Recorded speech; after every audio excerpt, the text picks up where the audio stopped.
Salut à tous, aujourd'hui on s'attaque à un gros morceau, une chaussure qui fait couler beaucoup d'encre et de sueur sur les sentiers. Je parle bien sûr de la Nike Ultrafly, la toute première chaussure de trail à plaque carbone signée Nike. Alors on va voir ça de plus près. Et la question que tout le monde se pose, elle est simple. Est-ce que cette chaussure est une vraie révolution pour le trail? Est-ce que ça va vraiment changer les choses? C'est ce qu'on va essayer de démêler ensemble aujourd'hui. Alors, pour bien comprendre ce qui se joue ici, il faut se souvenir d'un truc. Sur la route, Mike, c'est le roi, le patron. Ils écrasent tout avec leurs super shoes. Mais en trail, c'est une autre histoire. Ils ont toujours été un peu à la traîne. L'Ultrafly, c'est clairement leur tentative de coup d'État pour prendre le pouvoir sur les sentiers. Allez, on attaque le vif du sujet. Parce que ce lancement, croyez-moi, ce n'est pas juste une chaussure de plus. C'est un vrai pari stratégique pour Nike. Et là, c'est flagrant. On a vraiment deux mondes. D'un côté, la route, le bitume, où les Vaporfly et les Alphafly sont devenus des légendes, elles ont complètement cassé les codes de la performance. Et de l'autre, les sentiers. Un terrain de jeu où jusqu'à maintenant, les rois s'appelaient Hoka, Saucony, bref, Nike débarque avec l'envie de tout bousculer. Bon, maintenant, ouvrons le capot. Qu'est-ce qu'il y a à l'intérieur de cette Ultrafly, qui est censée la rendre si spéciale? C'est quoi le moteur de la bête? Ok, premier élément, et c'est le plus important, la fameuse plaque de carbone, la Fly Plate. Pour faire simple, imaginez un tremplin sous votre pied. À chaque foulée, la plaque se plie, elle emmagasine de l'énergie et hop, elle la relâche pour vous propulser vers l'avant. C'est exactement cette technologie qui a tout changé sur la route et que Nike a tenté d'adapter pour les sentiers. Ensuite, il y a la mousse, la fameuse mousse ZoomX. Ça, c'est le duo de choc avec la plaque carbone. Elle est hyper légère, elle a un rebond de fou. En gros, son boulot, c'est d'amortir l'impact sans perdre d'énergie pour que chaque pas soit le plus efficace possible. Et puis, évidemment, en trail, il y a un truc non négociable, l'accroche. Pas le droit à l'erreur. Et là, Nike n'a pas pris de risque. Ils sont allés chercher le meilleur, une semelle Vibram Mega Grip. C'est un peu la référence absolue pour ne pas glisser, que ce soit sur du rocher mouillé ou de la terre glissante. C'est la base pour avoir confiance. Bon, toute cette technologie, c'est bien joli sur le papier. Mais la vraie question, c'est qu'est-ce que ça donne sur le terrain, en conditions réelles? C'est ce qu'on va voir maintenant. Et là, c'est vraiment l'info la plus importante. La chaussure a une double personnalité. Sur des sentiers roulants, pas trop techniques, c'est une fusée, vraiment.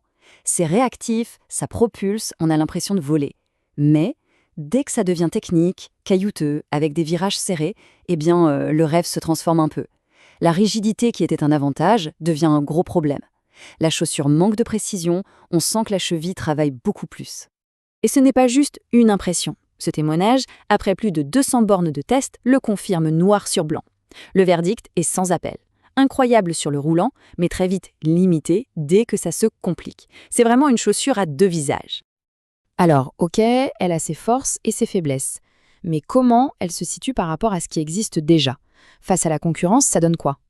Si on jette un œil à ce comparatif, on voit tout de suite où se place l'Ultrafly. Avec ses 280 grammes et son drop de 8 mm, elle joue clairement dans la cour des poids-plumes faits pour la vitesse sur terrain roulant. À côté, une Saucony Endorphin Edge va être un peu plus passe-partout, et la Hoka Tecton XL, elle, est plus taillée pour la montagne pure. Et puis, il y a le prix. Et là, on voit que Nike se positionne tout en haut du panier. Ok, on arrive au moment du bilan. On a toutes les pièces du puzzle.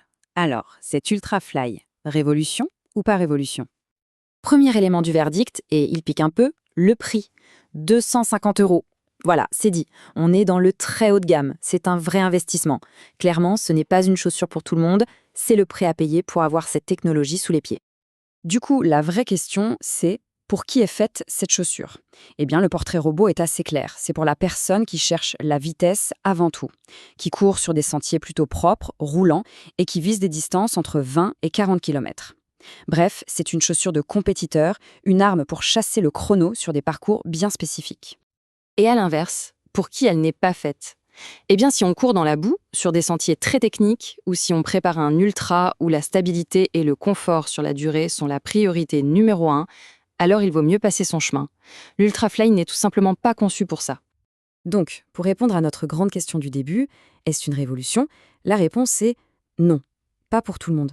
Par contre, pour une catégorie bien précise de coureurs, ceux qui sont obsédés par la vitesse sur des parcours roulants, là, oui, on peut dire que c'est un véritable tournant.